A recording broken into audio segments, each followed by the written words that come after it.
সবাইকে স্বাগতম আমার হিসাব বিজ্ঞান টিউটোরিয়াল। আজ আমরা দেখব দুতরফা দাখিলা পদ্ধতি কি জিনিস, এটা কিভাবে হিসাব রক্ষণ করে, এটা কিভাবে মেনটেন করা, এর বৈশিষ্ট্য কি, কি মাধ্যমে দুতরফা দাখিলা পদ্ধতি করা হয়েছে, এটা কাকে বলে, এই বিষয়গুলো সম্পর্কে আমরা জানবো। আচ্ছা, তাহলে চলুন জানা যাক দুতরফা দাখিলা পদ্ধতি সম্পর্কে। দুতরফা দাখিলা পদ্ধতি আসলে কি? ইটালির প্রসিদ্ধ গণিতবিদ লুকা প্যাসিওলি, মনে আছে নিশ্চয়ই, হিসাব বিজ্ঞানের জনক বলা হয় যাকে, 1494 সালে একটা বই লিখেছিলেন, Summa de arithmetic geometry of professionality and professionality. সেই বইটিতে সঠিকভাবে এবং সুচারুরূপে লিপিবদ্ধ করার একটি পদ্ধতি হচ্ছে দুতরফা দাখিলা পদ্ধতি। দুতরফা দাখিলা পদ্ধতি হিসাব রক্ষণের একমাত্র নির্ভরযোগ্য আমি একটু দেখাই, নির্ভরযোগ্য, বিজ্ঞানসম্মত, পূর্ণাঙ্গ পদ্ধতি। আর একটা বলা যায় গ্রহণযোগ্য, সবাই এটাকে গ্রহণ করেছে, গ্রহণযোগ্য পদ্ধতি। নির্ভরযোগ্য, বিজ্ঞানসম্মত, পূর্ণাঙ্গ, গ্রহণযোগ্য পদ্ধতি। এ কারণে এই পদ্ধতির কারণেই হিসাব বিজ্ঞানকে দুতরফা দাখিলা পদ্ধতি হিসাব বিজ্ঞানের মূল ভিত্তি করা, হিসাব বিজ্ঞানের মূল ভিত্তি হিসেবে গণ্য, হিসাব বিজ্ঞানের মূল ভিত্তি হিসেবে গণ্য। আমার লেখাটা অনেক খারাপ। মূল ভিত্তি হিসেবে গণ্য।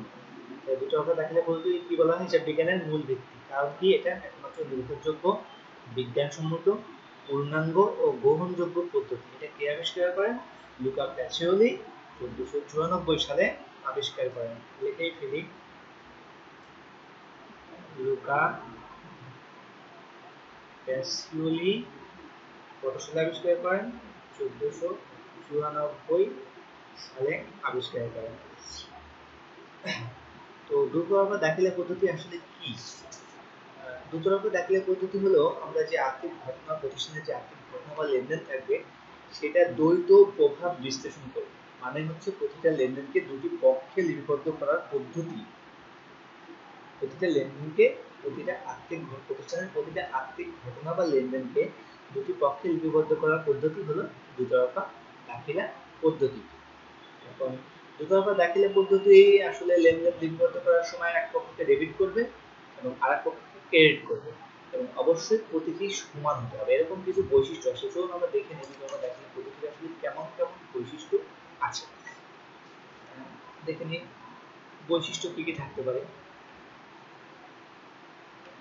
বৈশিষ্ট্য বলতে পারি, মূলনীতিও বলতে পারি, যা বলতে পারি না কেন, আমাদের মূল কথা হচ্ছে দুতরফা দাখিলা পদ্ধতি কোনটা সেটা জানা।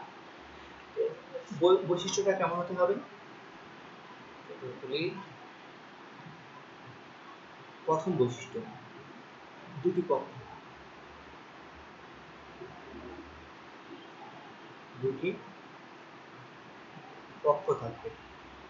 প্রতিটি লেনদেনে দুটি পক্ষ থাকবে এবং দুটি পক্ষে লিপিবদ্ধ করতে হবে।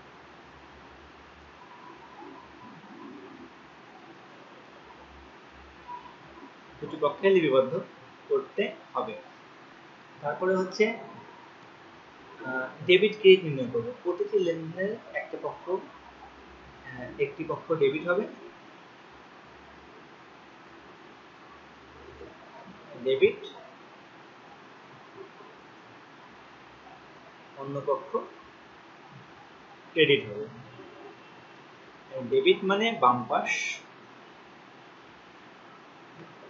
ক্রেডিট মানে হিসাবের ডান পাশ। তারপরে কি হতে হবে? এই যে ডেবিট এবং এই যে ক্রেডিট, এই দুটো টাকা সমান হতে হবে। তাহলে লিখে ফেলি ডেবিট ও ক্রেডিট টাকার পরিমাণ কি হবে? সমান হবে।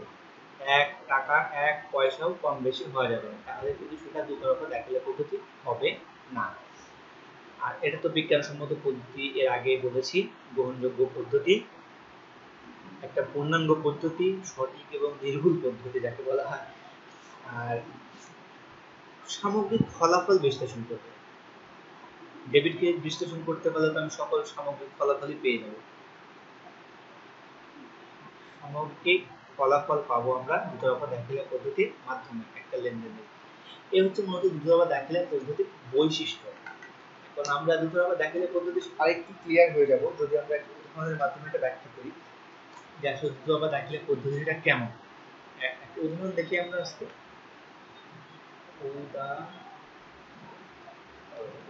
একটু উদাহরণ, কর্মচারীদের বেতন প্রদান।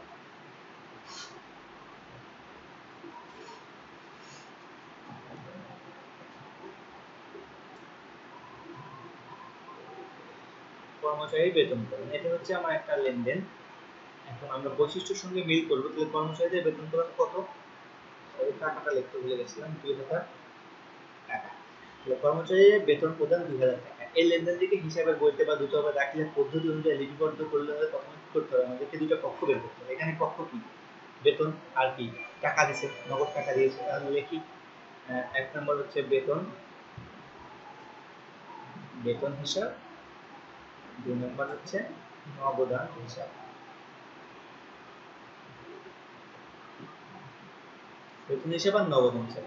যেহেতু বেতন কারবারি প্রতিষ্ঠানের ব্যয়, ব্যয় বৃদ্ধি পাইছে, ব্যয় বৃদ্ধি পেলে কি হবে, বেতন ব্যয়, বেতন হচ্ছে ব্যয়, একটা ব্যবসা প্রতিষ্ঠানের ব্যয়, ব্যয় বৃদ্ধি পেলে কি ডেবিট, তাহলে কি বেতন হিসাব তাহলে ডেবিট হবে, বেতন হিসাব ডেবিট হবে। আর নগদ, বেতন হিসাব ডেবিট কত টাকা, 2000 টাকা। আর নগদ টাকা কমে গেছে, প্রতিষ্ঠানের নগদ টাকা ছিল, সেই নগদ টাকাটা কমে গেছে, তাহলে কি নগদান হিসাব ক্রেডিট। নগদ টাকা কমে গেলে কি, নগদ টাকা সম্পত্তি ছিল, সম্পত্তি কমে গেলে ক্রেডিট।